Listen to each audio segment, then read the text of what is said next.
عطیہ اسلامی چینل میں خوش آمدید۔ آپ سب کیسے ہیں؟ امید ہے کہ آپ سب لوگ خیریت سے ہوں گے۔ اریب، آج ہم کس بارے میں بات کریں گے؟ قرآن پاک۔ جی ہاں، آج ہم قرآن پاک کے بارے میں باتیں کریں گے۔ قرآن پاک اللہ تعالیٰ کی آخری آسمانی کتاب ہے جو انسانوں کو سیدھی راہ دکھانے کے لیے نازل کی گئی۔ قرآن پاک میں 30 سپارے ہیں۔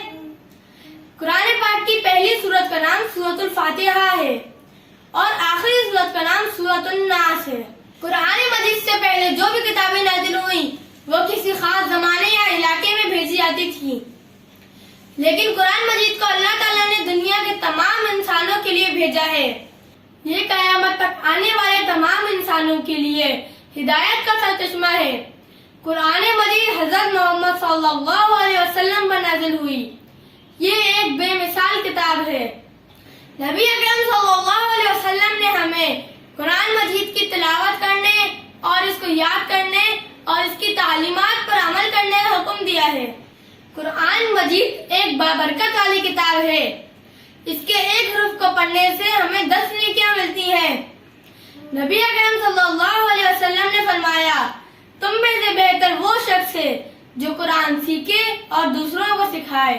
یہ وہ واحد کتاب ہے جس کی ذمہ داری اللہ تبارک و تعالیٰ نے لی ہے۔ اس کو نازل ہوئے سینکڑوں سال گزر چکے ہیں، لیکن آج تک اس کی آیات میں ذرہ برابر بھی تبدیلی نہیں آئی ہے اور نہ کبھی آئے گی۔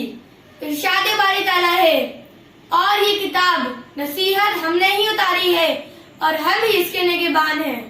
قرآن مجید دنیا کی وہ واحد بڑی کتاب ہے جسے مسلمان حرف بحرف حفظ کر لیتے ہیں۔